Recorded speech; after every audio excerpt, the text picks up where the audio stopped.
चलो, so good evening everyone.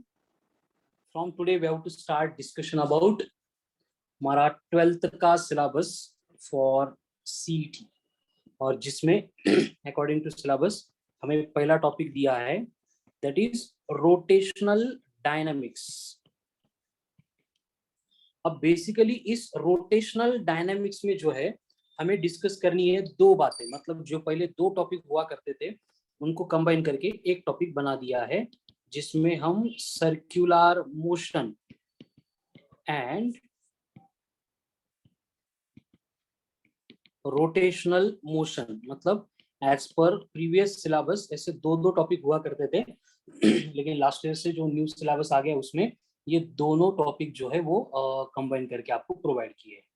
तो basically हम यहाँ पे रोटेशनल डायनामिक्स को डिस्कस करेंगे, मतलब हम सर्कुलर मोशन भी पढ़ेंगे एंड सर्कुलर मोशन के साथ साथ हमें यहाँ पे रोटेशनल मोशन को भी पढ़ना है मतलब ये दोनों टॉपिक जो है इसमें हम पढ़ेंगे मोशन को।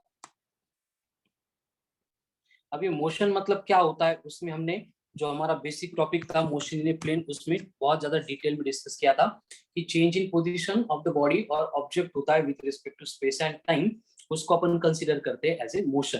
तो कोई भी बॉडी अगर मोशन परफॉर्म करेगी तो वो क्या करेगी, अपनी पोजीशन को चेंज करेगी और इस मोशन के वेरियस टाइप को भी हमने वहां पे इंट्रोड्यूस किया था। तो उसी में हमने सर्कुलर मोशन को भी डिफाइन किया था। तो इसको थोड़ा सा फिर से इंट्रोड्यूस कर लेते हैं, सर्कुलर मोशन। अब बेसिकली ये सर्कुलर मोशन मतलब क्या होगा, देखो motion of the particle, motion of the particle बोलो या फिर बॉडी बोलो along circumference of the circle. मतलब कंडीशन क्या होगी कि जब भी हम सर्कुलर मोशन की बात करेंगे तो कंपलसरी जो बॉडी हम यहाँ पे डिस्कस कर रहे हैं उसका जो मोशन का पाथ होगा वो फिक्स होगा एंड हर बार बॉडी जो है इसी पाथ के अलोंग अपनी मोशन परफॉर्म करेगी, जिसमें उसका सेंटर होगा O, देन ये बनेगा उसका सर्कमफरेंस एंड इसी सर्कमफरेंस के ऊपर बॉडी अपनी मोशन परफॉर्म करने वाली है विथ रेडियस R। तो इस टाइप के मोशन को पढ़ते टाइम आपको पहले से ही क्लियरली माइंडसेट बनाना है कि बॉडी जो है अपना पाथ रिपीट करेगी, यानी इस टाइप के मोशन को हम एज ए रिपीटेटिव मोशन ऐसे भी बोल सकते हैं। मतलब ये मोशन जो है after equal interval of time अपना जो पाथ है वो रिपीट करने वाली है। तो इस वजह से होता क्या है, देखो जब अपन ट्रांसलेशनल मोशन पढ़ते थे तो ट्रांसलेशनल मोशन में हमने यहाँ पे डिस्प्लेसमेंट पढ़ा था। डिस्प्लेसमेंट में होने वाला मतलब डिस्प्लेसमेंट के लगने वाला टाइम अगर कंसीडर करेंगे तो हमें वहां पे वेलोसिटी की इंफॉर्मेशन मिली थी। देन चेंज इन वेलोसिटी जो थी वो बना था एक्सेलरेशन। हम यहाँ पे क्या करेंगे, जब सर्कुलर मोशन पढ़ेंगे तो होता क्या है, देखो प्रॉब्लम जैसे कि बॉडी पहले इस पॉइंट पे है ई के ऊपर और एज्यूम करो कि बॉडी ने एक चक्कर एक रिवॉल्यूशन कंप्लीट कर दिया और बॉडी वापस उसी पॉइंट के ऊपर आ गई। तो इस पर्टिकुलर मोशन में अगर हम ये ट्रांसलेशनल मोशन वाली कंसेप्ट अगर अप्लाई करेंगे तो completion of every revolution displacement बनेगा जीरो। डिस्प्लेसमेंट जीरो हो गया मतलब वेलोसिटी बनेगी जीरो। वेलोसिटी जीरो हो गई तो वहां पे एक्सेलरेशन तो हम कैलकुलेट ही नहीं कर सकते, मतलब एक्सेलरेशन भी बनेगा जीरो। यानी कि हम सर्कुलर मोशन को इस तरह का पार्ट एज्यूम करके स्टडी नहीं कर सकते, इसलिए हम एक छोटी सी एडजस्टमेंट यहाँ पे कर देते हैं। जैसे कि एग्जांपल के लिए हम एज्यूम कर रहे हैं कि बॉडी ए से लेके बी तक ट्रैवल कर रही है, यानी बॉडी ने सर्कमफरेंस पे लीनियर डिस्टेंस कवर किया है s एंड इस s को हम बोलेंगे as a linear displacement of the body, या फिर उसको अपन ज्योमेट्री की लैंग्वेज में आर्क लेंथ भी बोलते हैं। ठीक है, तो बेसिकली होगा क्या, हम सिर्फ इस रेडियस का यूज करके जो लीनियर डिस्प्लेसमेंट यहाँ पे सर्कमफरेंस पे हो रहा था उसको रिप्रेजेंट करेंगे सेंटर पे एंड सेंटर पे जब भी ये रिप्रेजेंट किया जाएगा तो ये लीनियर टर्म जो है वो एंगुलर टर्म में कन्वर्ट हो जाएगी एंड इन दोनों को कनेक्ट करने के लिए रिस्पॉन्सिबल रहेगा रेडियस, यानी कि जो डिस्प्लेसमेंट हुआ करता था अब वो बनेगा एंगुलर डिस्प्लेसमेंट। जो वेलोसिटी हुआ करती थी वो बनेगी एंगुलर वेलोसिटी, जो एक्सेलरेशन हुआ करता था वो बनेगा एंगुलर एक्सेलरेशन। बस इतना चेंज वहां पे होने वाला है। ठीक है, अब ये तीनों को मैंने पहले बोला है कनेक्ट करने के लिए रिस्पॉन्सिबल रेडियस है, इसलिए यहाँ पे जो फॉर्मूले होंगे दो के वो भी सेम रहेंगे, बस वहां पे क्या होगा, लीनियर डिस्प्लेसमेंट यस था तो उसको आर इंटू थीटा लिखेंगे।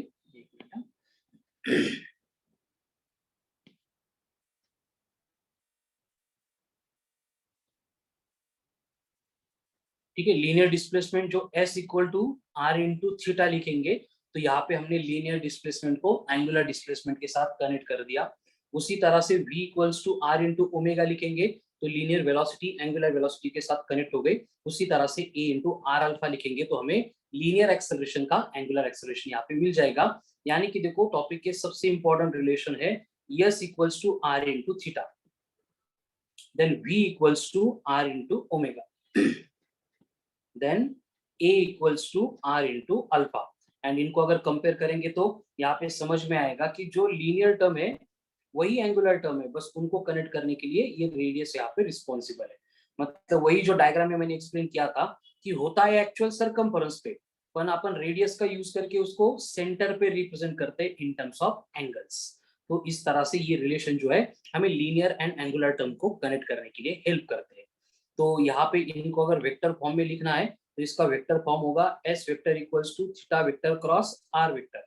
अगर v वेक्टर होगा तो ये बनेगा omega vector cross r vector. अगर यहाँ पे a वेक्टर होगा तो वो बनेगा alpha vector cross r vector. इस तरह से वेक्टर फॉर्म में भी हम इसको रिप्रेजेंट कर सकते हैं।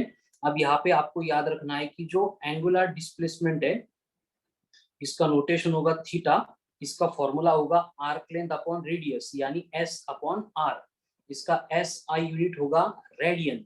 एंड बेसिकली अगर ये एक्सट्रीमली स्मॉल क्वांटिटी है, इनफाइनिटेसिमली स्मॉल है, तो उसी केस में ये वेक्टर होती है। लेकिन अगर ये फाइनाइट दी है आपको तो उस केस में ये बनती है स्केलर क्वांटिटी। एंड अगर ये वेक्टर है तो उसकी डायरेक्शन अपन कैलकुलेट करते हैं by using right hand thumb rule, RHT, right hand thumb rule. और ये right hand thumb rule explain करता है कि बेसिकली कोई भी बॉडी अगर सर्कुलर मोशन परफॉर्म कर रही है तो यहाँ पे जो एक्सिस ऑफ रोटेशन है उसको अगर हम राइट हैंड में पकड़ लेंगे, थंब अगर ये एक्स ऑफ रोटेशन के अलोंग रहेगा, तो उस केस में अगर हमारे कर्व फिंगर जो है सर्कुलर मोशन की डायरेक्शन शो करेंगे तो ये रिप्रेजेंट करेगा डायरेक्शन ऑफ एंगुलर डिस्प्लेसमेंट। वही पार्ट हम अप्लाई करके बोलने वाले इसको, ये रिप्रेजेंट करेगा direction of angular velocity and at the end direction of angular acceleration. ठीक है, तो इस तरह से इनकी डायरेक्शन हम फाइंड करते हैं। अब जो सर्कुलर मोशन हम यहाँ पे पढ़ने वाले हैं उसके सबसे इंपॉर्टेंट दो पॉइंट होते हैं कि एक, every type of circular motion, every type of circular motion ये होती है एक्सेलरेटेड मोशन। अब ये सर्कुलर मोशन मतलब एक्सेलरेटेड मोशन क्यों बोला मैंने, कि सर्कुलर मोशन पे होता क्या है, देखो कि सपोज ये सेंटर है एंड हम पार्टिकल की अगर दो चार वेरियस पोजीशन कंसीडर करेंगे कि सपोज पार्टिकल पहले इस पॉइंट के ऊपर है ए, देन थोड़ी देर बाद पार्टिकल जा रहा है इस पॉइंट के ऊपर बी, देन पार्टिकल आ रहा है सी के ऊपर, देन पार्टिकल आ रहा है डी के ऊपर। तो जो लीनियर वेलोसिटी होती है उसकी डायरेक्शन होती है ऑलवेज अलोंग द टेंजेंट। इसलिए ये डी के ऊपर वेलोसिटी की डायरेक्शन यहाँ पे रहेगी, ए के ऊपर वेलोसिटी की डायरेक्शन यहाँ पे रहेगी, बी के ऊपर वेलोसिटी की डायरेक्शन यहाँ पे, एंड सी के ऊपर वेलोसिटी की डायरेक्शन यहाँ पे रहेगी। यानी कि सर्कुलर मोशन की केस में जो डायरेक्शन ऑफ वेलोसिटी है is always going to change, और direction of the velocity change होने की वजह से वहां पे इंड्यूस्ड होगा एक्सेलरेशन, जिसको हम बोलते हैं एज ए सेंट्रीपिटल एक्सेलरेशन और रेडियल एक्सेलरेशन। मतलब कि सर्कुलर मोशन अगर है तो वहां पे कंफर्म एक्सेलरेशन प्रोड्यूस होगा, एक कौन सा, जो वेलोसिटी के डायरेक्शन के चेंज होने से प्रोड्यूस होता है, एंड उस एक्सेलरेशन को बोला जाता है एज ए सेंट्रीपिटल एक्सेलरेशन या फिर रेडियल एक्सेलरेशन। अब ये सेंट्रीपिटल और रेडियल एक्सेलरेशन जो है ये ऑलवेज एक्ट होता है along radius and towards center। हर बार ये रेडियस के अलोंग एंड सेंटर के टुवर्ड्स एक्ट होगा एंड इसको कैलकुलेट करना है तो हमारे पास तीन फॉर्मूले है, r इंटू ओमेगा का square, v square upon r या फिर v into omega. By using these three formulas हम जो है रेडियल या फिर सेंट्रीपिटल एक्सेलरेशन को कैलकुलेट कर सकते हैं। ठीक है, तो सबसे इंपॉर्टेंट फॉर्मूले है ये टॉपिक के टू कैलकुलेट रेडियल और सेंट्रीपिटल एक्सेलरेशन। यानी यहाँ पे आपको क्लियर एक बात याद रखनी है कि सर्कुलर मोशन है तो वहाँ पे वेलोसिटी की डायरेक्शन कंपल्सरी चेंज होती है। अगर वेलोसिटी की डायरेक्शन चेंज हो रही है वहाँ पे एक्सेलरेशन इंड्यूस्ड होगा एंड जो एक्सेलरेशन वेलोसिटी के डायरेक्शन की चेंज होने से प्रोड्यूस होता है वो बनेगा रेडियल और centripetal acceleration which is given bye r omega square या फिर v स्क्वायर बाय r या फिर v इनटू ओमेगा। अब ये एक्सेलरेशन है तो इसका यूनिट मीटर पर सेकंड स्क्वायर रहेगा।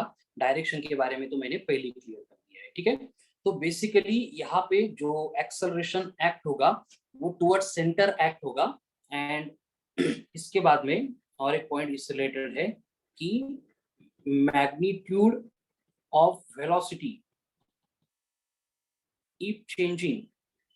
अगर वेलोसिटी का मैग्नीट्यूड अगर चेंज हो रहा है तो उससे जो एक्सेलरेशन इंड्यूस्ड होता है उसको बोला जाता है as a tangential acceleration and ये टेंजेंशियल एक्सेलरेशन कैलकुलेट करना है तो आपको dv by dt करना पड़ेगा, change in velocity per unit time, या फिर v into dv by dx करना पड़ेगा, या फिर r into alpha in terms of angular acceleration. ये फॉर्मूला हमें यहाँ पे मिलता है। उसके बाद में सर्कुलर मोशन में जैसे लीनियर वेलोसिटी होती है वैसे एंगुलर वेलोसिटी होती है।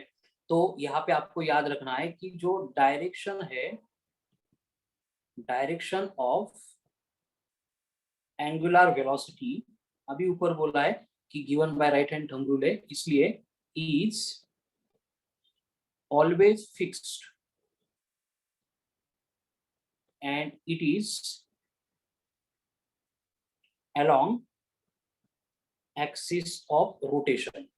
तो ये अगर फिक्स है तो इसका मतलब इसकी डायरेक्शन तो चेंज होगी नहीं, इसलिए एंगुलर वेलोसिटी के डायरेक्शन के चेंज होने से कौन सा एक्सेलरेशन इंड्यूस होता है ऐसी कोई टर्म हमने अब तक इन्वेंट ही नहीं की है, उसको मतलब यूज छोड़ो, उसको हमने अभी तक इंट्रोड्यूस ही नहीं किया है क्योंकि ऐसे होता ही नहीं है।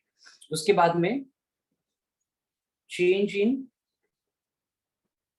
Magnitude of angular velocity produces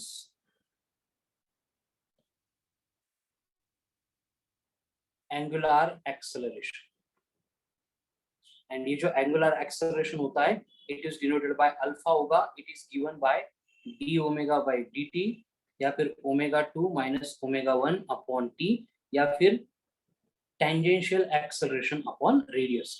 bye using this expression हम इसको कैलकुलेट कर सकते हैं। ठीक है, तो ये सबसे कंफ्यूजिंग एंड इंपॉर्टेंट पॉइंट है रिलेटेड टू सर्कुलर मोशन। दो टाइप की वेलोसिटी है, एक लीनियर एक एंगुलर। लीनियर की डायरेक्शन भी चेंज हो सकती है, मैग्नीट्यूड भी चेंज हो सकता है, इसलिए दो एक्सेलरेशन। एंगुलर का सिर्फ मैग्नीट्यूड चेंज हो सकता है, इसलिए एक ही एक्सेलरेशन। तो इसी पार्ट के ऊपर हम यहाँ पे सर्कुलर मोशन के इंट्रोड्यूस करते हैं टाइप्स, जिसमें पहली आती है यूनिफॉर्म सर्कुलर मोशन यानी यूसीएम। इसका मतलब होता है motion of the body along circumference of the circle with constant और यूनिफॉर्म स्पीड। अब देखो स्पीड बोला है मतलब बस वेलोसिटी का मैग्नीट्यूड कांस्टेंट रहेगा। इस तरह की अगर मोशन है तो इस टाइप के मोशन में जो टेंजेंशियल एक्सेलरेशन है वो बनता है 0, देन जो एंगुलर एक्सेलरेशन रहेगा वो भी बनेगा 0 एंड जो रेडियल एक्सेलरेशन है ये तो कभी 0 नहीं बनता है। तो इसको अपन कैलकुलेट करेंगे बाय यूजिंग वही तीन फॉर्मूले जो ऊपर इंट्रोड्यूस किए हैं, r into omega square, v square by r या फिर v इंटू ओमेगा। ठीक है, तो ये केस होती है यूनिफॉर्म सर्कुलर मोशन की। अब इसके बाद में नेक्स्ट आती है that is non uniform circular motion. Non uniform circular motion, तो नॉन यूनिफॉर्म सर्कुलर मोशन मतलब क्या होगा, यहाँ पे जो मोशन होगी वो होगी विथ वेरिएबल स्पीड, मतलब यहाँ पे स्पीड जो है वो चेंज होगी। मोशन विथ वेरिएबल स्पीड उसको बोला जाएगा नॉन यूनिफॉर्म सर्कुलर मोशन। तो इसका मतलब अगर यहाँ पे स्पीड भी चेंज हो रही है तो टेंजेंशियल एक्सेलरेशन तो 0 नहीं होगा। तो अपन इसको कैलकुलेट करेंगे by using dv by dt या फिर v into dv by dx या फिर r इंटू अल्फा, जो ऊपर इंट्रोड्यूस किए थे वही तीन फॉर्मूले। देन अल्फा भी यहाँ पे 0 नहीं होगा तो अल्फा गिवन बाय होगा D omega by D T, या फिर A T tangential acceleration upon radius, या फिर omega 2 minus omega 1 upon T. And यहाँ पे जो रेडियल एक्सेलरेशन है वो भी नॉट इक्वल टू 0 रहेगा, वो बनेगा आर ओमेगा स्क्वायर या फिर वी स्क्वायर बाय आर या फिर वी इंटू ओमेगा। ठीक है, तो इस तरह से नॉन यूनिफॉर्म सर्कुलर मोशन में सारे एक्सेलरेशन प्रेजेंट होते हैं। तो यहाँ पे अगर इसको अपन डायग्रामेटिकली शो करेंगे तो रेडियल एक्सेलरेशन एक्ट हो रहा है इधर along the radius, tangential acceleration act हो रहा है eighty along tangent.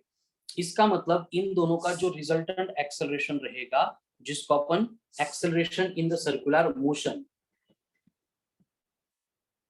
Acceleration in circular motion बोलते हैं, that is A, which is given by रहेगा रूट ऑफ ए आर का स्क्वायर प्लस ए टी का स्क्वायर। अब ये कहाँ से आ गया, वही वेक्टर वाला फॉर्मूला है कि दो वेक्टर का जो रिजल्टेंट है इट इज गिवन बाय होता है root of p square plus q square plus 2pq cos of theta, and theta यहाँ पे 90 है, इसलिए क्या बचेगा सिर्फ a equal to root of A R का स्क्वायर प्लस ए टी का स्क्वायर। यानी आपको अगर नॉन यूनिफॉर्म सर्कुलर मोशन दी है तो एक्सेलरेशन कैलकुलेट करने के लिए हमें ये फॉर्मूला यूज करना पड़ेगा। अगर यूनिफॉर्म सर्कुलर मोशन है तो वहां पे एक ही एक्सेलरेशन होता है, तो ये फॉर्मूले सफिशिएंट है गिवन डेटा कैलकुलेट करने के लिए। ठीक है, सो इस तरह से ये सर्कुलर मोशन में वर्क होता है। उसके बाद में जो सर्कुलर मोशन का काइनेमेटिक्स है उसमें अगर थोड़ा और देखेंगे, उसके बाद मुझे फोर्सेस को इंट्रोड्यूस करना है, काइनेमेटिक्स ऑफ सर्कुलर मोशन। अब इसमें हमने देखा कि यहाँ पे एंगुलर डिस्प्लेसमेंट नहीं होता है, कौन होता है, एंगुलर डिस्प्लेसमेंट होता है डिनोटेड बाय थीटा। यहाँ पे वेलोसिटी नहीं होती है, यहाँ पे होती है angular velocity denoted by omega. यहाँ पे एक्सेलरेशन नहीं होता है, यहाँ पे होता है angular acceleration denoted by alpha. तो इस तरह की तीन टर्म है जो kinematics of the circular motion form करती है, एंड इनको कंबाइन करने के लिए हमारे पास होते हैं काइनेमेटिकल इक्वेशंस। अब जो काइनेमेटिकल इक्वेशन अपन ट्रांसलेशनल मोशन के लिए देखते हैं, v equal to u plus A t, v square equal to u square plus 2as, s equal to ut plus half of at square, and s in nth second is u plus a by 2 in bracket 2n minus 1।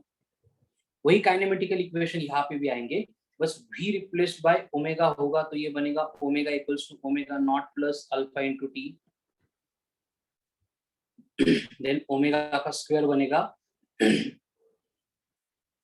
Omega not square plus 2 into alpha into theta, then theta बनेगा omega not T plus half alpha T का square, and last में theta in nth second बनेगा omega not plus alpha by 2 in bracket 2n minus 1। तो इस तरह के ये kinematical equations है जो हम सर्कुलर मोशन में यूज कर सकते हैं टू फाइंड वेरियस क्वांटिटीज जो काइनेमेटिक्स ऑफ सर्कुलर मोशन से रिलेटेड आती है। ठीक है, अब यहाँ पे हमने पहले डिस्कस कर लिया है कि जब भी सर्कुलर मोशन परफॉर्म होगी तो वो सर्कुलर मोशन में कंफर्म एक एक्सेलरेशन तो रहेगा ही रहेगा, इसलिए मैंने वहां पे ऊपर ही लिख दिया था कि every type of circular motion है एक्सेलरेटेड मोशन। तो फिर से अगर उसके बारे में डिस्कस करेंगे कि as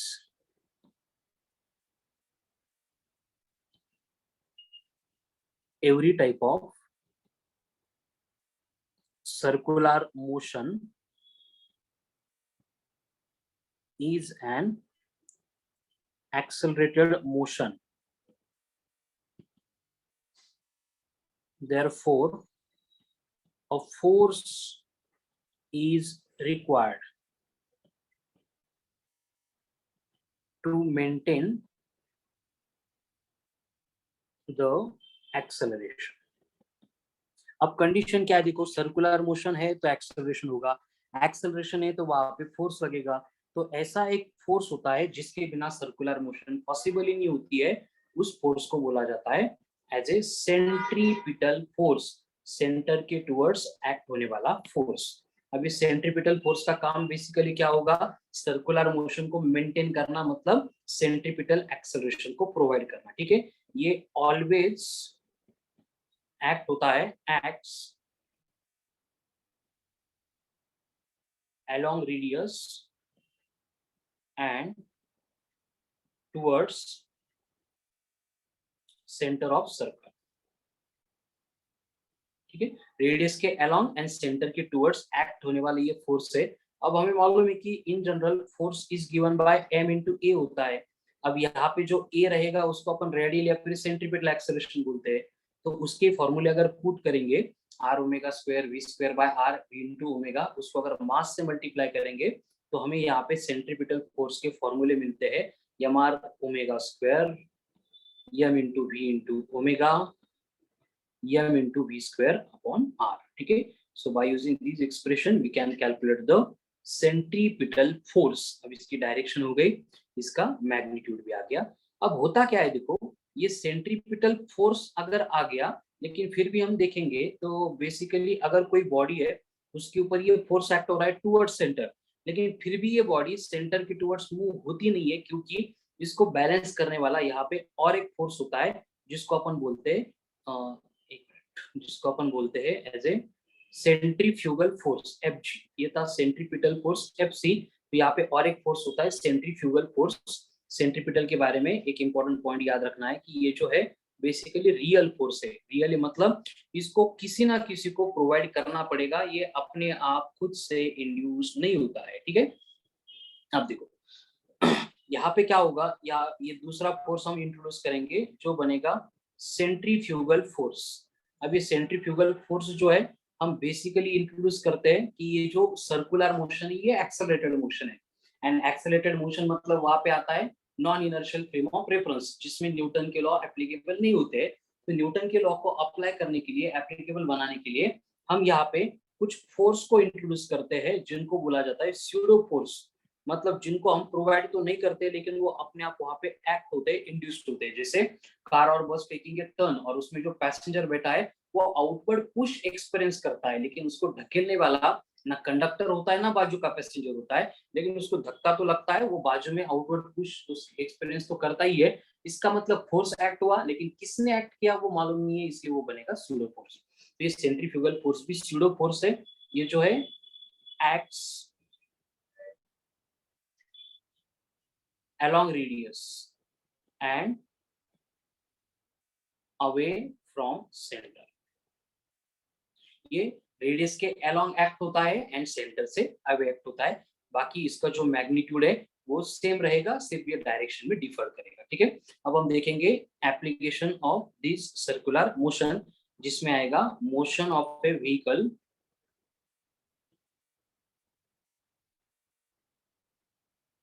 along horizontal curve road। अब हॉरिजॉन्टल कर्व रोड पे जब भी व्हीकल अपनी मोशन परफॉर्म करती है, इस तरह से ये गाड़ी है सर्कुलर पाथ पे मूव होने वाली है, तो उसका जो वेट है mg ये जाता है नीचे डाउनवर्ड डायरेक्शन में। सर पे जो नॉर्मल रिएक्शन प्रोवाइड करता है वो जाता है ऊपर अपवर्ड डायरेक्शन में। एंड ये फ्रिक्शनल फोर्स जो है वो नेसेसरी सेंट्रीपिटल फोर्स प्रोवाइड करता है। ठीक है, यानी कि हम यहाँ पे लिख सकते हैं कि जो सेंट्रीपिटल फोर्स रिक्वायर्ड होता है for the circular motion, it is provided by frictional force. इसलिए एक्सप्रेशन बनेगा mv square upon r equals to mu mg, जिसमें mm कैंसिल हो जाएगा। तो हमें यहाँ पे maximum limiting speed of a car along horizontal road जो है वो मिलती है root of mu into r into G. अगर हम व्हीकल की स्पीड इसके बियॉन्ड बढ़ाएंगे तो वहां पे क्या होगा, v बढ़ेगा, मतलब mv स्क्वायर अपॉन r, यानी सेंट्रीपिटल फोर्स की रिक्वायरमेंट बढ़ेगी। जो फुलफिल करने वाला ये फ्रिक्शनल फोर्स है वो तो बढ़ नहीं रहा है, इसका मतलब सेंट्रीपिटल फोर्स तो ज्यादा रिक्वायर्ड है लेकिन उसको प्रोवाइड नहीं करेंगे। लेकिन सेंट्रीपिटल फोर्स की रिक्वायरमेंट बढ़ने से सेंट्रीफ्यूगल फोर्स बढ़ जाएगा और वो व्हीकल को अपने डायरेक्शन में लेकर जाएगा। इसलिए व्हीकल जो है वो ओवरराइड करेगी, टॉपल हो जाएगी, पलटी हो जाएगी, जिसमें inner wheels of the vehicle जो है वो रोड का कांटेक्ट सबसे पहले छोड़ देंगे। ठीक है, उसके लिए हम करते क्या है कि ये जो स्पीड है प्रैक्टिकली एकदम छोटी होती है। तो यहाँ पे स्पीड को अगर बढ़ाना है तो हमारे पास ऑप्शन है कि हम म्यू को बढ़ा सकते हैं। अब म्यू को बढ़ाना मतलब रोड में खड्डे बनाना, ठीक है, रोड स्मूथ नहीं खड़बड़ी बनाना, लेकिन उससे क्या होता है मेंटेनेंस एंड जो लाइफ है ह्यूमन की व्हीकल की वो कम होती है, तो वो प्रैक्टिकली पॉसिबल नहीं है। आर को बढ़ाना मतलब लैंड ज्यादा एक्वायर करनी पड़ेगी, खर्चा ज्यादा करना पड़ेगा, एंड जिससे क्या होगा मतलब वो प्रैक्टिकली इकोनॉमिकली पॉसिबल नहीं होता है। इसका मतलब हम इस स्पीड के बियॉन्ड ये व्हीकल की speed along horizontal curve road बढ़ा नहीं सकते, इसलिए हम वहां पे करते हैं फिजिक्स को अप्लाई और लेके आते हैं न्यू कंसेप्ट को जिसको बोला जाता है बैंकिंग ऑफ रोड। अब ये बैंकिंग ऑफ रोड मतलब क्या है, देखो एकदम सिंपल प्रोसेस है। जो पहले हॉरिजॉन्टल रोड हुआ करता था, अब हम क्या करते हैं उसकी जो आउटर एज है इसको इस तरह से इंक्लाइन बना देते हैं विद एन इंक्लिनेशन थीटा। अभी इंक्लिनेशन जैसे कि सपोज दिया है आपको एच। अभी इंक्लिनेशन देने से होता क्या है, देखो ये सरफेस को इस तरह से इंक्लाइन करने से होता क्या है कि जो व्हीकल पहले से हम कंसीडर कर रहे हैं कि यहाँ पे है, उसका तो weight mg vertically downward direction में एक्ट होने वाला है, लेकिन यहाँ पे इंक्लिनेशन की वजह से जो नॉर्मल रिएक्शन पहले वर्टिकली अपवर्ड एक्ट हुआ करती थी, अब वो बनेगी सरफेस को नॉर्मल, मतलब वो एक्ट होगी इस डायरेक्शन में। यानी हमने रोड को इंक्लाइन करके क्या किया, जो वेट की नॉर्मल रिएक्शन थी उसको थोड़ा सा बेंड कर दिया, और इसको बेंड करने से होता क्या है, देखो कि ये वर्टिकल के साथ में एंगल बनेगा थीटा, तो यहाँ पे कंपोनेंट आएगा, ये नॉर्मल रिएक्शन है तो ये कंपोनेंट आएगा n cos theta, horizontal direction में रिमेनिंग कंपोनेंट होगा n sin थीटा। ये फ्रिक्शनल फोर्स जो अलोंग द सरफेस एक्ट होता है, अगर ये एंगल थीटा है तो अब ये बनेगा f cos of theta. The normal reaction का कंपोनेंट जो है mg का अगर इसके अलोंग लेंगे तो ये बनेगा mg cos ऑफ थीटा। यानी यहाँ पे क्या हुआ, देखो कि ऊपर के डायग्राम में इसमें अगर कंपेयर करेंगे तो यहाँ पे सेंट्रीपिटल फोर्स प्रोवाइड करने के लिए सिर्फ फ्रिक्शनल फोर्स था, वेयर एज हमने बैंकिंग करने के बाद हुआ क्या, जो भी सेंट्रीपिटल फोर्स रिक्वायर्ड था mv स्क्वायर अपॉन आर उसको प्रोवाइड करने के लिए अब ये दोनों जो कंपोनेंट है f cos theta and n sin theta, अब ये एक्ट होंगे उसी के डायरेक्शन में, मतलब अब दोनों मिला के सेंट्रीपिटल फोर्स प्रोवाइड करने वाले हैं। लेकिन इसमें जो ये कंपोनेंट आ गया, कौन सा कंपोनेंट, ये n sin थीटा वाला, इसके लिए हमें कुछ वर्क करना ही नहीं पड़ा क्योंकि नॉर्मल रिएक्शन तो व्हीकल अपने मास की वजह से प्रोड्यूस कर रही है। बस हमने उस नॉर्मल रिएक्शन को थोड़ा सा बेंड कर दिया, तो हमारा जो प्रॉब्लम था स्पीड लिमिट का वो सॉल्व हो गया। और इस तरह से अगर हम देखेंगे कि जो n cos थीटा है it is balanced bye mg है, एंड इन दोनों इक्वेशन को अगर सॉल्व करेंगे तो हमें यहाँ पे स्पीड लिमिट मिलती है, मैक्सिमम स्पीड यहाँ पे रोड पे, कौन से बैंक रोड पे, r g in bracket mu plus tan of theta divided by 1 minus mu into tan of theta. लेकिन होता क्या है, देखो प्रैक्टिकली ये स्पीड लिमिट इतनी ज्यादा होती है जितनी हमें रिक्वायरमेंट भी नहीं है, इसलिए हम करते क्या है, वहां पे रोड को थोड़ा सा और स्मूथ बना देते हैं, मतलब फ्रिक्शन को वहां से निकाल देते हैं, मतलब म्यू को जीरो बना देते हैं। एंड अगर वहां पे म्यू जीरो बन गया तो वहां पे maximum speed limit along bank road हमें मिलेगी root of r g tan of theta। by using this expression we can calculate the speed of a car or vehicle along bank road। सिर्फ bank road के लिए applicable होगा। And इसको अगर simplify करेंगे तो हमें एंगल ऑफ बैंकिंग निकालना है, तो ये tan inverse of v square upon R G, वही इक्वेशन को हम रीअरेंज करके निकाल सकते हैं। यहाँ पे आपको याद रखना है कि अगर वहां पे साइक्लिस्ट की मोशन दी जाती है तो साइक्लिस्ट को बैंकिंग की रिक्वायरमेंट नहीं है, क्योंकि साइक्लिस्ट की केस में अगर ऐसे हो रहा है कि सेंट्रीपिटल फोर्स की रिक्वायरमेंट बढ़ रही है तो वो खुद ही क्या करता है, वर्टिकल के साथ थोड़ा सा लीन होता है और नॉर्मल रिएक्शन को बेंड करता है, मतलब ऊपर का पूरा मैकेनिज्म यहाँ पे एक्ट होके सारे सेम फॉर्मूले एप्लीकेबल होते हैं, एंड ये सक्सेसफुली अपना जो टर्न है वो कंप्लीट करता है और अलोंग बैंक रोड। ठीक है, तो इस तरह से हमने यहाँ पे स्पीड लिमिट बढ़ा दी और उस स्पीड लिमिट के बढ़ने की वजह से हम सेफली वहां पे जो टर्न है वो कंप्लीट कर सकते हैं। अब बैंकिंग ऑफ रोड के बाद में नेक्स्ट पॉइंट आता है from same topic, that is well of death, मौत का कुआं, कुएं में मौत।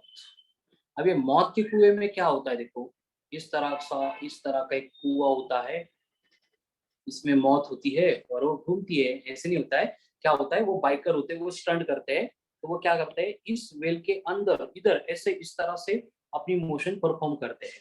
तो ये मोशन कैसे परफॉर्म कर सकते हैं, उसके लिए यहाँ पे सिंपल कंडीशन है, देखो कि हम कंसीडर करेंगे कि इस पर्टिकुलर पॉइंट पे है वो बाइकर जो यहाँ पे स्टंट करने वाला है।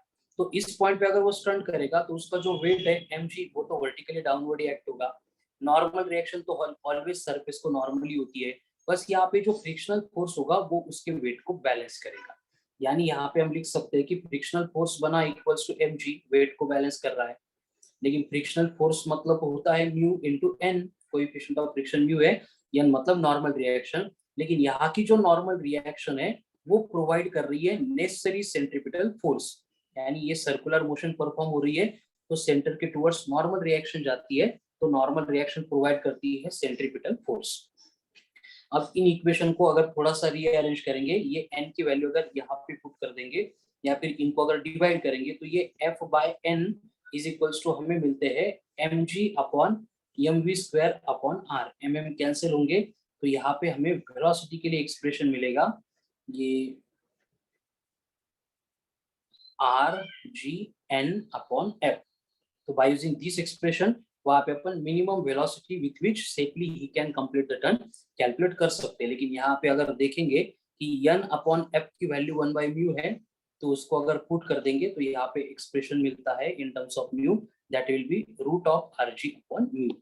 मतलब आपको भी अगर स्टंट करने को जाना है तो यहाँ पे इसकी वेलोसिटी कैलकुलेट करेंगे और उतनी मेंटेन करेंगे, तो you can also do the कुआ ऑफ मौत, मौत में कुआ, कुएं में मौत आप भी देख सकते हो। ठीक है, चलो। तो इस तरह से ये well of death, death of well हो गई। उसके बाद में बैंकिंग ऑफ रोड हो गया। इसके बाद में नेक्स्ट पॉइंट आता है from same topic, that is conical pendulum.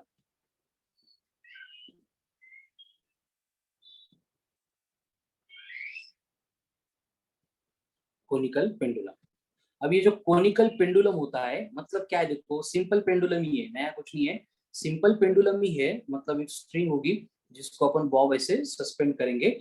बस हम करते क्या है, इसको ये लीनियर पाथ में घुमाने का छोड़ के इसको देते हैं इस तरह की सर्कुलर मोशन, जिससे क्या होगा, ये जो बॉब होगा ये परफॉर्म करेगा circular motion in horizontal plane and string जो है वो बनाएगी कोन। तो इस पर्टिकुलर केस में अगर कोई भी एक रेफरेंस पोजीशन लेंगे तो इस पोजीशन में mg ये वेट एक्ट होगा वर्टिकली डाउनवर्ड डायरेक्शन में, tension in the string along the string act होगा, ये लेते हैं l मतलब लेंथ ऑफ द स्ट्रिंग, ये बनेगी h मतलब हाइट ऑफ द कोन, ये डिस्टेंस बनेगा r यानी radius of the horizontal circle. तो यहाँ पे अगर हमने एंगल थीटा लिया है जिसको बोला जाता है semi vertical angle of the cone, तो फ्रॉम ज्योमेट्री ये भी एंगल थीटा बनेगा, तो इसके एडजेसेंट कंपोनेंट को बोल देंगे अपन t cos थीटा। यहाँ पे जो रिमेनिंग कंपोनेंट आ गया वो बनेगा t sin थीटा। यानी कि अगर डायग्राम में अरेंजमेंट देखेंगे तो t cos थीटा जो है वो mg को कर रहा है बैलेंस, एंड ये जो t sin थीटा है ये प्रोवाइड करेगा नेसेसरी सेंट्रीपिटल फोर्स यानी mv स्क्वायर अपॉन r। तो इस तरह के ये इक्वेशंस मिलते हैं, इनको सिंप्लीफाई करेंगे तो हमें इस बॉब की लीनियर वेलोसिटी के लिए एक्सप्रेशन मिलता है, that is root of rg tan of theta. Then अगर एंगुलर वेलोसिटी कैलकुलेट करनी है तो उसके लिए एक्सप्रेशन आता है omega equals to root of gh। Then अगर पीरियोडिक टाइम यहाँ पे कैलकुलेट करना है तो उसके लिए एक्सप्रेशन आता है root of 2 pi root of l cos of theta upon g। लेकिन प्रैक्टिकली ये थीटा इतना स्मॉल होता है कि हम cos थीटा को डायरेक्टली 1 एज्यूम करते हैं, तो सेम एक्सप्रेशन मिलता है t equals to 2 pi root of l by g, जो periodic time of the simple pendulum था। एंड अगर हमें टेंशन चाहिए, यहाँ पे टी डैश को मैं टेंशन बोल रहा हूँ, तो उसके लिए एक्सप्रेशन बनता है mg in bracket 1 plus r by h का होल स्क्वायर। ठीक है, तो कोनिकल पेंडुलम रिलेटेड हमें बस इतने ही फॉर्मूले रिक्वायर्ड है, इससे रिलेटेड बस हम जो मोशन है उसको डिस्कस करेंगे। ठीक है, नाउ आएगा last point from the circular motion. Circular motion इस टॉपिक का लास्ट पॉइंट आता है जिसको अपन बोलते हैं VCM, वर्टिकल सर्कुलर मोशन। यानी कोई भी बॉडी जो है अब हॉरिजॉन्टल प्लेन में नहीं, इस तरह से वर्टिकल प्लेन में अगर अपनी मोशन परफॉर्म करेगी तो क्या होगा, इसके लिए हम क्या करेंगे, एक ए, दूसरा बी एंड तीसरा सी ऐसे रेफरेंस पोजीशन कंसीडर करेंगे। तो अब अगर बॉडी बी के ऊपर है तो उसका mg वेट एक्ट होता है नीचे, जिस स्ट्रिंग का यूज करके हम इसको घुमा रहे थे उसका टेंशन एक्ट होगा ऊपर। अगर सी को देखेंगे तो यहाँ पे mg एक्ट होगा डाउनवर्ड, टेंशन जाएगा टुवर्ड सेंटर। एंड यहाँ पे देखेंगे तो mg भी इधर, t भी इधर, यानी कि 1 बाय 1 अगर यहाँ पे इक्वेशंस फॉर्म करेंगे तो एट पॉइंट ए के ऊपर हो रहा है क्या, t प्लस mg दोनों मिला के सेंट्रीपिटल फोर्स प्रोवाइड कर रहे हैं mv स्क्वायर अपॉन r। उसी तरह से अगर बी के ऊपर अगर देखेंगे तो T माइनस एम जी, दोनों अपोजिट डायरेक्शन में है, लेकिन ये प्रोवाइड कर रहा है सेंट्रीपिटल फोर्स यानी mv स्क्वायर अपॉन r। तो इस इक्वेशन को अगर सिंप्लीफाई करेंगे तो हमें यहाँ पे वेलोसिटी एट पॉइंट ए मतलब टॉप मोस्ट पॉइंट पे मिनिमम वेलोसिटी के लिए एक्सप्रेशन मिलता है root of r g. Bottom का पॉइंट है वहां पे वेलोसिटी के लिए एक्सप्रेशन मिलता है root of 5 rg।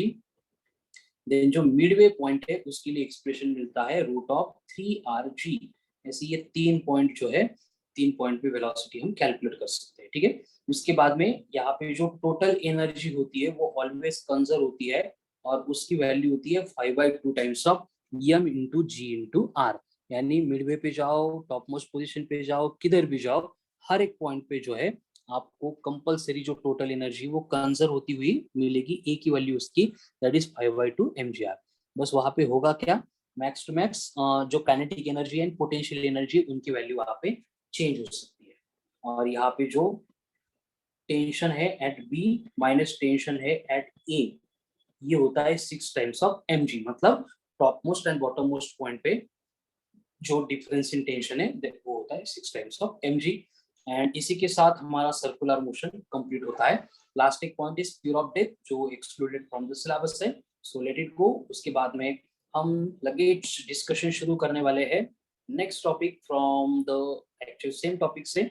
Next part है दैट इज रोटेशनल मोशन। अब ये रोटेशनल मोशन में सबसे पहले हमें डिस्कस करना है about very important concept that is movement of inertia. अब ये मूवमेंट ऑफ इनर्शिया मतलब होता क्या है, पहले तो इसको अपन आई से डिनोट करेंगे। यहाँ पे आई का मतलब करंट नहीं होगा, आई का मतलब होगा मूवमेंट ऑफ इनर्शिया। तो ये मूवमेंट ऑफ इनर्शिया मतलब है इनर्शिया, यानी ट्रांसलेशनल मोशन में जो काम मास करता था वही काम रोटेशनल मोशन में करने वाला है मूवमेंट ऑफ इनर्शिया। और इसको अपन कैलकुलेट करते हैं by using m into r का स्क्वायर। अगर नंबर ऑफ मासेस दिए है तो I equals to 1 to n mi ri का स्क्वायर, इस तरह से। देन इसका SI यूनिट बनता है kg मीटर का स्क्वायर। इसका SI यूनिट बनेगा kg मीटर का स्क्वायर। डायमेंशंस होंगे L2 M1 एंड ये स्केलर क्वांटिटी, तो उसके डायरेक्शन के बारे में हमें कुछ बात डिस्कस नहीं करना है, ठीक है। देन नेक्स्ट पॉइंट आता है that is kinetic energy of the body performing rotational motion. तो होता क्या है, देखो काइनेटिक एनर्जी जो है वो होती है half of m into v का स्क्वायर। लेकिन यहाँ पे हमने देखा कि m का काम कौन करेगा, I करेगा, और ये I होता है m इंटू आर का स्क्वायर। अब लीनियर वेलोसिटी बनेगी एंगुलर वेलोसिटी, मतलब ये बनेगी r इंटू ओमेगा। तो इस तरह से ये जो काइनेटिक एनर्जी है वो रोटेशनल मोशन में अगर कंसिडर करेंगे तो उसके लिए एक्सप्रेशन बनता है 1/2 इंटू आई इंटू ओमेगा का स्क्वायर। तो kinetic energy of the body performing rotational motion is given bye, उसके लिए एक्सप्रेशन होता है 1/2 इंटू आई इंटू ओमेगा का स्क्वायर। मतलब पूरा लीनियर का एंड एंगुलर का पार्ट सेम है, बस एक एक फिजिकल क्वांटिटी रिप्रेजेंट करते टाइम वो अलग बन रही है, ठीक है। बाकी जो उनका मतलब बेसिक कंसिडरेशन है उनको कैलकुलेट करने के लिए जो प्रोसीजर है दैट विल रिमेन सेम। तो काइनेटिक एनर्जी आ गई, उसके बाद में हमें जो है रेडियस ऑफ गायरेशन को देखना पड़ेगा।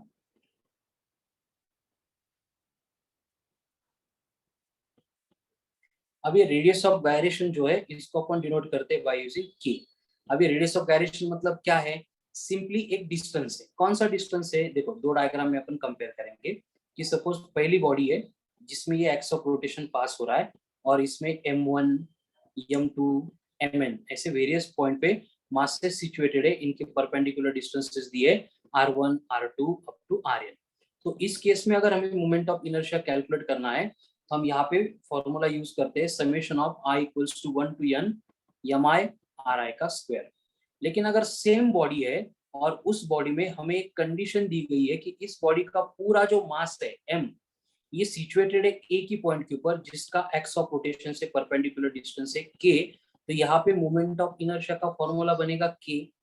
तो यहाँ पे मोमेंट ऑफ इनर्शिया अगर I1 है, यहाँ पे मोमेंट ऑफ इनर्शिया अगर I2 है, एंड अगर कंडीशन इस तरह से बन रही है कि I1 is equals to I2 है, तो उस पर्टिकुलर केस में जो परपेंडिकुलर डिस्टेंस था of the point at which whole mass of the body is suppose to be concentrated, इसको बोला जाता है as a radius of gyration.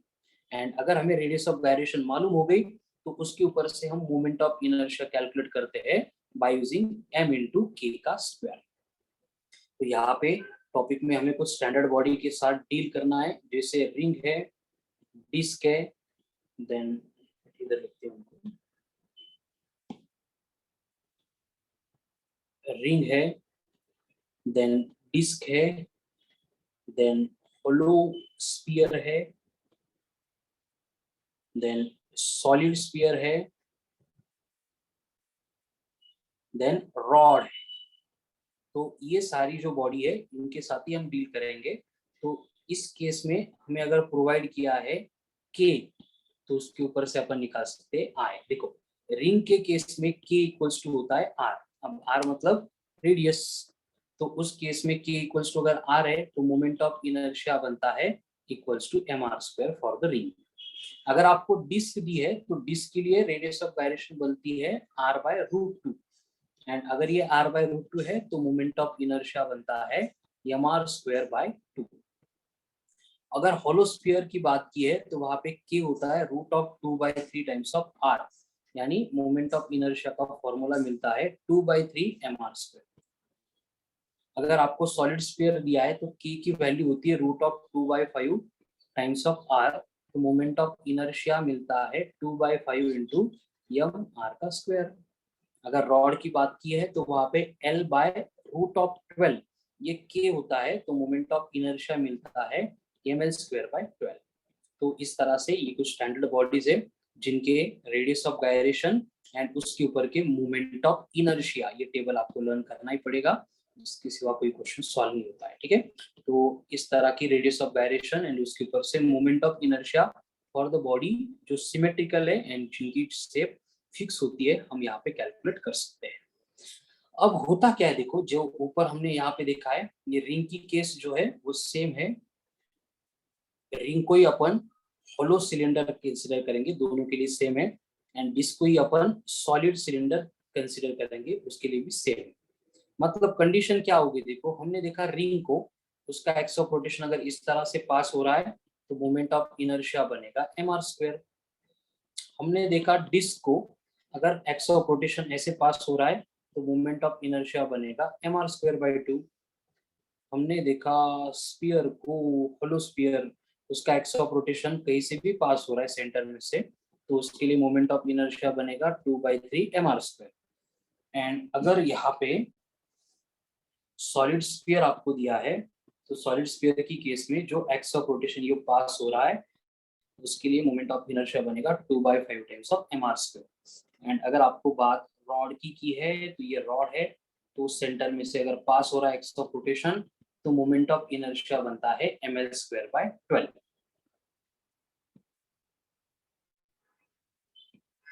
तो ये बॉडीज हो गई। अब उसमें जो है होलो सिलेंडर एंड रिंग की केस मैंने सेम ही बोली थी अगर उनका नेचुरल एक्सिस दिया है, लेकिन अगर आपको होलो सिलेंडर दिया है एंड एक्स ऑफ रोटेशन अगर इसको परपेंडिकुलर है तो उस केस में मोमेंट ऑफ इनर्शिया होता है M L square by 12 plus M are square by 2।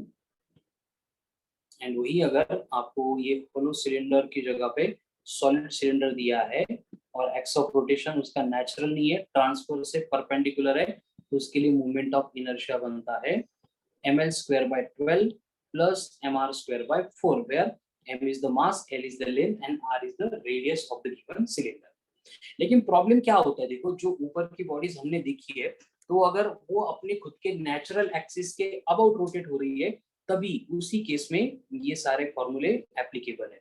लेकिन कभी कभी अगर हमें बोला गया है कि सपोज रिंग है और रिंग का एक्स ऑफ रोटेशन ऐसे पास हो रहा है एंड में से, रॉड है उसका एक्स ऑफ रोटेशन पास हो रहा है इस पॉइंट से, होलो स्फीयर है एक्स ऑफ रोटेशन पास हो रहा है यहाँ से, तो ऊपर के कोई भी फॉर्मूले इस पर्टिकुलर केस में एप्लीकेबल नहीं होते।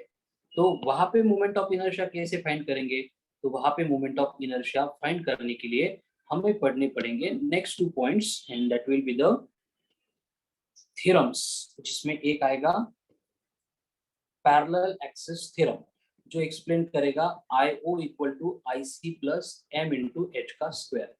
जिसमें आईओ का मतलब होता है मोमेंट ऑफ इनर्शिया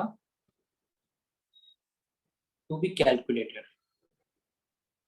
आईसी का मतलब आप ऐसे लिख सकते हो मोमेंट ऑफ इनर्शिया जो नोन है, कहाँ से नोन है, ये ऊपर की लिस्ट में फॉर्मूले वहां से, लेकिन हम यहाँ पे लिखेंगे IC is the moment of inertia about it's natural axis. Body अगर नेचुरल एक्सिस के अबाउट रोटेट हो रही है तो उसका मोमेंट ऑफ इनर्शिया, या फिर जो हमें नोन है, ये कहीं पे भी अप्लाई कर सकते हैं, जो नोन है वह एम बनेगा मास एंड एच बनेगा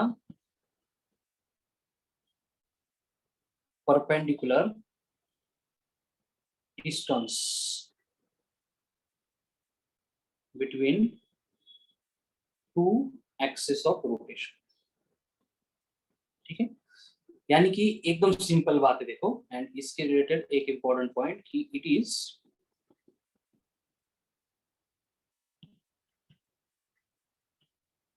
applicable for all type of bodies. 2D है 3D है कोई फर्क नहीं पड़ेगा, ये हर एक बॉडी के केस में एप्लीकेबल होगा। ठीक है, जैसे फॉर एग्जांपल अपन बात रिंग की कर रहे थे, ये दी है रिंग। अब ये रिंग का नॉन एक्स ऑफ रोटेशन, इसलिए मैं इसको आईसी बोलता हूँ, तो ये बनेगा हमारे लिए आईओ। अब इन दोनों के बिटवीन का सेपरेशन हमें मालूम है आर है, तो पैरेलल एक्सिस थ्योरम क्या था, IO equal to IC plus M H square. इसको अगर यहाँ पे लिख देंगे IO equal to IC plus M into H का स्क्वायर। बट आईसी हमने पढ़ा है कि रिंग का नेचुरल एक्सिस के लिए मोमेंट ऑफ इनर्शिया होता है एम आर स्क्वायर। एच मतलब डायग्राम में दिख रहा है कि दोनों के बिटवीन का परपेंडिकुलर डिस्टेंस है आर। इसको पुट कर देंगे तो हमें यहाँ पे आई ओ मिलता है M R square plus M are square, यानी इस पर्टिकुलर केस में आई ओ बनेगा twice of M are square. इस तरह से गिवन एक्सिस के पैरेलल में कोई भी एक्सिस हमें अगर प्रोवाइड किया जा रहा है तो हम इसी स्टेप का यूज करके वहां पे जो भी रिक्वायर्ड मोमेंट ऑफ इनर्शिया है उसको कैलकुलेट कर सकते हैं। अब सेम बात अगर मैं डिस्क के लिए अप्लाई करूंगा, ये डिस्क है, ये नेचुरल एक्सिस हमें मालूम है इसका मोमेंट ऑफ इनर्शिया, तो इसको आईसी बना देते हैं। आपका एक्स ऑफ रोटेशन हमें बोला है कि वो एंड में से नहीं पास हो रहा है, वो सम डिस्टेंस इनसाइड है जिसको मैं r/2 बोल रहा हूँ। तो फिर से अगर एम आई फाइंड करना है तो वही रिलेशन होगा I O equal to I C plus M into H का स्क्वायर। अगर ये डिस्क है तो डिस्क के लिए आई सी होता है M R square by two and H diagram में दिख रहा है r/2, यानी ये जो आई ओ है ये बनेगा M R square by two plus M are square by four. अब इसका सिंप्लीफिकेशन आप कर सकते हो। ठीक है, मैं बस प्रोसीजर एक्सप्लेन कर रहा हूँ। वही केस अगर आपको बोला गया है कि रॉड है, अब इसके सेंटर में से पास होता है, उसके अबाउट हमें इंफॉर्मेशन है, तो वो बनेगा आईसी। लेकिन अगर आपको बोला है कि रॉड के एंड से एक्स ऑफ रोटेशन पास हो रहा है, जो आपको दिया है आईओ, तो इन दोनों के बिटवीन का सेपरेशन आएगा लेंथ का हाफ यानी L/2। फिर से मोमेंट ऑफ इनर्शिया बनेगा IC IO equal to IC, but IC rod की केस में था ml स्क्वायर बाय 12 प्लस ये आएगा ml स्क्वायर बाय 4। सिंप्लीफाई करेंगे तो आपका आंसर मिलेगा ml स्क्वायर बाय 3। यानी जो ऊपर के फॉर्मूले हमने देखे हैं सिमेट्रिकल बॉडी की केस में, इस एक्सिस को पैरेलल किसी भी पोजीशन में एक्स ऑफ रोटेशन अगर आपको दिया है तो उसके ऊपर से हम unknown moment of inertia about any axis calculate कर सकते हैं by using parallel axis theorem. लेकिन अगर आपको ये रिंग है और रिंग में बोला कि एक्स ऑफ रोटेशन अब यहाँ पे एक्ट हो रहा है अलोंग डायमीटर, अब ये अलोंग डायमीटर मतलब रिंग के प्लेन में आ गया, तो इसके अबाउट मोमेंट ऑफ इनर्शिया कैसे निकालेंगे। हमें मालूम है ये आईसी था, इसके पैरेलल अगर कोई भी एक्सिस होता अपन 1 मिनट में ऊपर की स्टेप्स अप्लाई करके जो मोमेंट ऑफ इनर्शिया है वो कैलकुलेट कर लेते। लेकिन यहाँ पे अगर इस तरह से गिवन एक्सिस को परपेंडिकुलर आपको एक्सिस दिया जा रहा है तो उसके about moment of inertia find करने के लिए हमारे पास है, घबराने की जरूरत नहीं है, हमारे पास है परपेंडिकुलर एक्सिस थ्योरम। अब ये परपेंडिकुलर एक्सिस थ्योरम का एक लिमिटेशन है, it is applicable only for 2 dimensional bodies, या फिर ऊपर उसको बोलेंगे फ्लैट और लैमिनार बॉडीज। इसका मतलब ये एप्लीकेबल रहेगा सिर्फ रिंग और डिस्क में। स्फीयर तो 3D है, उसके लिए एप्लीकेबल नहीं होगा। रॉड तो 1D है, वहां पे अप्लाई कर सकते हैं लेकिन ज्यादा रिक्वायरमेंट नहीं होती है, तो इसके मैक्सिमम एप्लीकेशन हमें रिंग और डिस्क में दिखेंगे। और इसका एक्सप्रेशन होता है I Z equal to I X plus I Y. अब कंडीशन ये है कि x एंड y ये दोनों भी एक ही प्लेन में चाहिए, ये चाहिए सेम प्लेन में, और ये चाहिए उसको परपेंडिकुलर, एंड ये तीनों चाहिए कॉन्करेंट, मतलब ये एक ही पॉइंट में से पास होने चाहिए, तभी हम ये एक्सेस मतलब परपेंडिकुलर एक्सेस थ्योरम को यूज कर सकते, अप्लाई कर सकते हैं। कैसे? अब देखो कि सपोज बात की है रिंग की। अब रिंग का ये जो एक्स ऑफ रोटेशन इसको परपेंडिकुलर है, यहाँ से पास हो रहा है, इसको अपन थोड़ी देर के लिए बोलते हैं आई जेड। तो अगर मैं यहाँ पे इसको परपेंडिकुलर, दो mutually perpendicular and concurrent x of rotation यहाँ पे ड्रॉ करूंगा, एक को बोलूंगा आई एक्स, एक को बोलूंगा आई वाई। तो कंडीशन क्या होती है कि हमें मालूम है रिंग की केस में जो है डायमीटर के अलोंग कहीं पे भी कट करो वो डायग्राम सिमेट्रिकल होती है, इसलिए ये I X equals to I Y equals to बनेगा आई डी। अगर मैं अबव थ्योरम में इसकी वैल्यू पुट करूंगा तो आई जेड बन रहा है आई X plus I Y.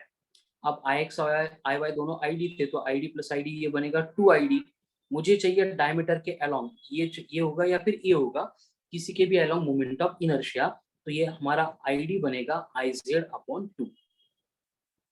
And इस केस में जो आई जेड होता है रिंग का, उसको तो अपन पहले देख चुके हैं, that is M are square, इसलिए moment of inertia of ring along diameter ये होता है I D is equals to M R square bye.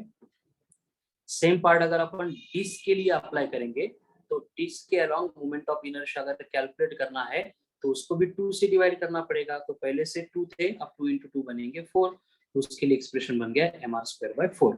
अब दोनों के डायमीटर के एक्स ऑफ रोटेशन के फॉर्मूले आ गए, इसके ऊपर से हम again parallel axis theorem apply करके कोई भी पोजीशन में मोमेंट ऑफ इनर्शिया कैलकुलेट कर सकते हैं।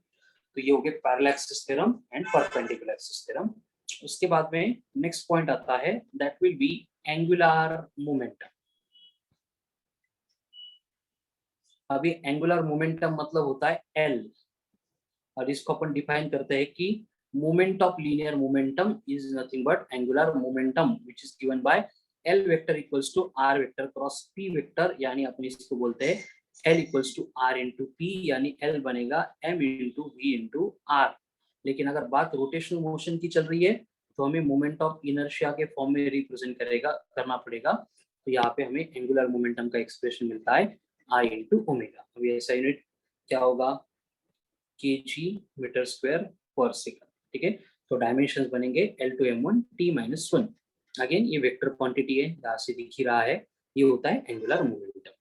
अब हर बार रोटेशनल मोशन में क्या होता है, ये एंगुलर मोमेंटम होता है कंजर्व। तो टॉपिक का सबसे इंपॉर्टेंट पॉइंट जिसके ऊपर एक क्वेश्चन आने वाला है that is conservation of angular moment. अभी conservation of angular momentum applicable है इफ टाउ इज जीरो, यानी बॉडी के ऊपर एक्ट होने वाला टॉर्क अगर जीरो है तो उस केस में क्या होता है, initial angular momentum equals to होता है फाइनल एंगुलर मोमेंटम, यानी I1 ओमेगा 1 इक्वल्स टू होता है I2 ओमेगा 2। तो बेसिकली इसकी कुछ एप्लीकेशन है, जैसे वो बैले डांसर्स आपने देखे होंगे, है ना, स्केटिंग शूज होते हैं, गोल गोल घूमते हैं, भागते हैं, डांस भी करते हैं। तो उनको अगर जोर जोर से गोल गोल घूमना है तो वो क्या करते हैं, अपने जो बॉडी पार्ट से उसको एकदम बॉडी के क्लोज लेके आते हैं। उसको अगर बॉडी के क्लोज लेके आ गए, इसका मतलब क्या हो गया, बॉडी का मोमेंट ऑफ इनर्शिया हो जाएगा कम, एंड मोमेंट ऑफ इनर्शिया कम होगा मतलब उनकी एंगुलर वेलोसिटी बढ़ जाएगी, स्पीड बढ़ जाएगी। और उस तरह से अगर उनको एंगुलर वेलोसिटी जो है उसको अगर कम करना है तो वो क्या करेंगे, हाथ पैर जो है उसको आउटस्ट्रेच करेंगे, बॉडी से अवे उसको भेज देंगे, तो वहां पे एंगुलर स्पीड हो जाएगी कम। सेम वे ओलंपिक गेम्स में जो डाइवर होते हैं ऊपर से हाइट से डाइव करते हैं पानी में, तो डाइव करते टाइम उनको अगर रोटेट होना है, नंबर ऑफ टाइम चक्कर कंप्लीट करने हैं, तो वो क्या करते हैं, एकदम बॉडी पार्ट्स क्लोज लेके आते हैं, एंड जब उनको पानी में एंटर करना होता है तो उसको वो एकदम आउटस्ट्रेच कर देते हैं so that they can easily enter into the water.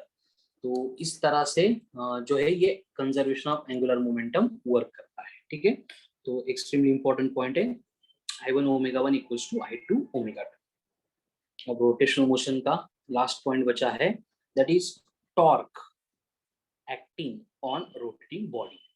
In general हमें मालूम है कि जो टॉर्क होता है उसका फॉर्मूला होता है magnitude of any one force into perpendicular distance.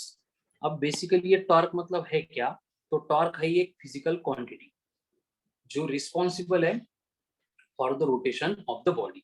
Body को रोटेट करने के लिए रिस्पॉन्सिबल जो फिजिकल क्वांटिटी उसको अपन टॉर्क बोलते हैं।